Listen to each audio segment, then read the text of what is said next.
श्रीमन्महागणाधिपतये नमः। श्री सरस्वत्यै नमः। श्री श्री सद्गुरवे नमः। ओम नमो भगवते वासुदेवाय। श्री गुरुदेव दत्तात्रेयाय नमः। भूलोकसारं भुवनैकनाथं नाथादिनाथं नरलोकनाथं कृष्णावतारं करुणाकटाक्षं श्रीपादराजं शरणं प्रपद्ये। श्रीमद्भागवतमहापुराणे चतुर्थस्कन्धे अथ दशमोऽध्यायः।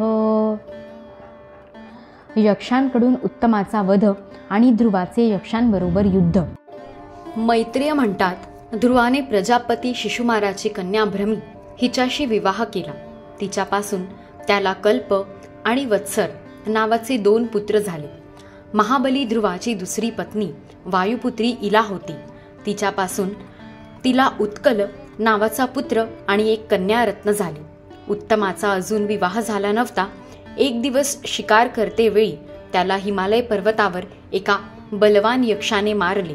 त्याच्याबरोबर त्याची माता सुद्धा परलोकवासी झाली.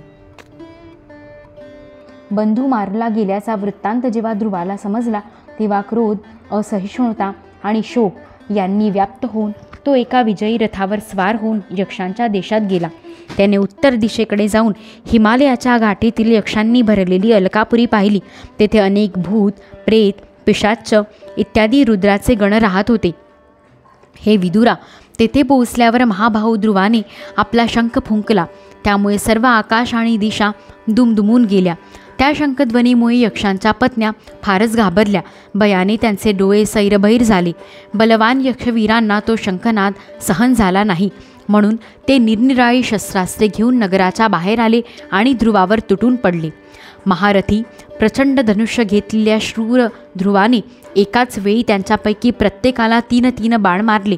जेव्हा त्या सर्वांनी आपापल्या कपाळाला 3 बाण लागलेले पाहिले तेव्हा त्यांची खात्री पटली की आपण निश्चितपणे हरणार. त्यांनी त्याच्या पराक्रमाची प्रशंसा केली. नंतर सर्प जसा कोणाच्या पायाचा आघात सहन करीत नाही, त्याचप्रमाणे ध्रुवाचा हा पराक्रम सहन न होऊन त्यांनी सुद्धा त्या बाणांना प्रत्युत्तर म्हणून एकाच वेळी त्याच्या दुप्पट 6 बाण सोडले. यक्षांची संख्या 1,20,000 1,30,000 इतकी होती. त्यांनी ध्रुवाचा बदला घेण्यासाठी संतापून रथ आणि सारथ्यांसहित त्याच्यावर परीघ, खड्ग, प्रास, त्रिशूळ, फरशी, शक्ती, वृष्टी, भृशुंडी तसेच चित्रविचित्र टोकदार बाणांचा वर्षाव केला. या भीषण शस्त्रवर्षावाने ध्रुव पूर्णपणे झाकला गेला. ज्याप्रमाणे मुसळधार पावसामुळे पर्वत दिसत नाही, त्याचप्रमाणे त्यांना ध्रुव दिसेनासा झाला. त्यावेळी जे सिद्धगण आकाशातून हे दृश्य पाहत होते ते सर्व हाय हाय करीत म्हणू लागले, आज यक्षसेनारूप समुद्रात बुडून या मानव सूर्याचा अस्त झाला. यक्षसमूह आपल्या विजयाची गर्जना करीत आहेत. तोच ध्रुवाचा रथ एकाएकी धुक्यातून सूर्य प्रकट व्हावा तसा दिसू लागला. ध्रुवाने आपल्या दिव्य धनुष्याचा टणत्कार करून शत्रूंना भयभीत केले आणि वाऱ्याने ढगांची दाणादाण उडवावी तशी बाणांचा वर्षाव करून त्यांची अस्त्रे छिन्नविछिन्न केली. त्याच्या धनुष्यातून सुटलेली तीक्ष्ण बाण यक्ष राक्षसांची कवने छेदून त्यांच्या शरीरात इंद्रांनी सोडलेले वज्र पर्वतांमध्ये घुसावे तसे घुसले. ध्रुवांच्या बाणांनी तुटलेल्या सुंदर कुंडलमंडित मस्तकांनी, तालवृक्षांसारख्या मांड्यांनी, वलय विभूषित हातांनी, हार, बाजूबंद, मुकुट आणि मौल्यवान पगड्यांनी आच्छादिलेली आणि वीरांचे मन वेधून घेणारी ती समरभूमी सुशोभित झाली. जे यक्ष जिवंत राहिले ते क्षत्रिय श्रेष्ठ ध्रुवाच्या बाणांनी अवयव छिन्न विच्छिन्न होऊन रणांगण सोडून पळून गेले, जसे सिंहाच्या पराक्रमाने पराभूत झालेले हत्ती. नरश्रेष्ठ ध्रुवाने त्या विस्तृत रणभूमीवर एकही शस्त्रधारी शत्रू पाहिला नाही.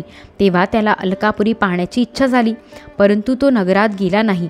हे मायावी काय करतील याचा माणसाला पत्ता लागत नाही असे सारथ्याला म्हणून तो आपल्या अद्भुत रथात बसून राहिला. पण शत्रू नव्याने आक्रमण करतील या शंकेने सावध राहिला. इतक्यात त्याला समुद्राच्या गर्जनेप्रमाणे झंझावाताचा भीषण आवाज ऐकू आला आणि सर्व दिशांना उडालेली धूळ दिसू लागली. एका क्षणात सर्व आकाश मेघांनी आच्छादून गेले. सगळीकडे भयंकर गडगडाट होऊन विजा चमकू लागल्या. हे विदुरा, त्या ढगातून रक्ताच्या धारा, पू, विष्ठा, मूत्र व चरबीचा वर्षाव होऊ लागला. तसेच ध्रुवाच्या समोरच आकाशातून धडे पडू लागली. नंतर आकाशात एक पर्वत दिसू लागला. सर्व दिशांतून दगड, गदा, परीख, तलवारी आणि मुसळे यांचा वर्षाव होऊ लागला. त्याला असे दिसले की साप वज्राप्रमाणे फुत्कार करीत रागीट डोळ्यांनी आगीच्या ठिणग्या ओकत येत आहेत. तसेच मधोन्मध हत्ती, सिंह आणि वाघ यांच्या झुंडीच्या झुंडी आपल्याकडे धावत येत आहेत. प्रलय काळाप्रमाणे भयंकर गर्जना करीत समुद्र आपल्याकडे उत्तुंग लाटांनी पृथ्वीला सर्व बाजूंनी बुडवीत आपल्याकडे येतो आहे. क्रूर स्वभावाच्या असुरांनी आपल्या असुरी मायेने असे पुष्कळ खेळ दाखविले ज्यामुळे भित्र्या लोकांची मने थरथर कापावी. ध्रुवावर असुरांनी आपली दुस्तर माया पसरली आहे हे पाहून तेथे आलेल्या मुनींनी त्याच्यासाठी शुभचिंतन केले. मुनी म्हणाले, हे उत्तानपाद नंदन ध्रुवा, शरणांगताचे भय नाहीसे करणारे शांगपाणी भगवान तुझ्या शत्रूंचा संहार करोत. भगवंतांचे नाव घेतल्याने किंबहुन्या ऐकल्याने मनुष्य दुस्तर मृत्यूच्या जबड्यातून अनायासे वाचतो. अध्याय 10 समाप्त. इति श्रीमद्भागवते महापुराणे पारमहंस्या संहितायां चतुर्थस्कन्धे दशमोऽध्यायः. यदक्षरपदभ्रष्टं मात्राहीनं तु यद्भवेत् तत्सर्वं क्षम्यतां देव नारायण नमोऽस्तुते. मंत्रहीनं क्रियाहीनं भक्तिहीनं सुरेश्वर यत्कृतं तु मया कर्म परिपूर्णं तदस्तु मे. भवे भवे यथा भक्तिः पादयोस्तव जायते तथा कुरुष्व देवेश नाथस्त्वं नो यतः प्रभो. नाम संकीर्तनं यस्य सर्वपापप्रणाशनं प्रणामो दुःखशमनस्तं नमामि हरिं परं. हृदयान्तरी वसेतु श्रीगुरुमाऊली वरदहस्तधर मम श्री.